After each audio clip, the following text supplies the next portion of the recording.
જૂનાગઢ બાદ બેટ દ્વારકામાં પ્લાસ્ટિક પર પ્રતિબંધ લાદવામાં આવ્યો। હાઈકોર્ટમાં પહોંચ્યો છે બેટ દ્વારકામાં પ્લાસ્ટિક પર પ્રતિબંધનો મુદ્દો।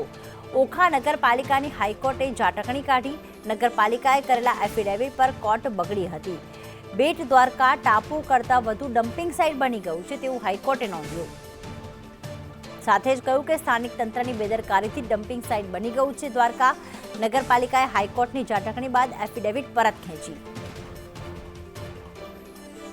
દિવ્યા ચૌહાણ અમારી સાથે જોડાઈ ગયા છે। દિવ્યા, હાઈકોર્ટમાં મુદ્દો પહોંચ્યો બેટ દ્વારકાના પ્લાસ્ટિક પર પ્રતિબંધનો, શું વધુ વિગતો? હાઈકોર્ટે શું નોંધ્યું?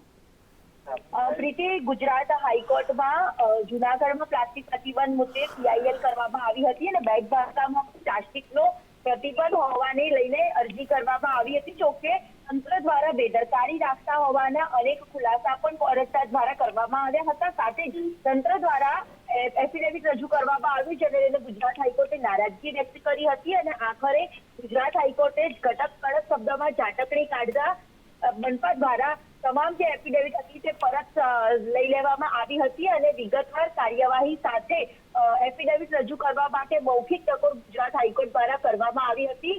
તંત્રના પાપે આખરે જે હતું, જે સારી રીતે ઓળખાતું હતું, દ્વારકા ધામ પણ આવેલું છે પવિત્ર, ત્યાં પણ પ્લાસ્ટિકનો ઉપયોગ વધુ પડતો થઈ રહ્યો છે, પ્રદૂષણ થઈ રહ્યું છે, ડમ્પિંગ સાઇટ બની ગયું હોય તેવા દ્રશ્ય સામે આવે છે। તેવા પ્રકારની નોંધ પણ ગુજરાત હાઈકોર્ટે લીધી હતી અને તેના જ કારણે આકરા શબ્દોમાં ઝાટકણી કાઢતા ફરીથી એફિડેવિટ તંત્રને રજૂ કરવા માટે ગુજરાત હાઈકોર્ટે આદેશ કર્યો છે। આભાર દિવ્યા તમામ વિગતો માટે।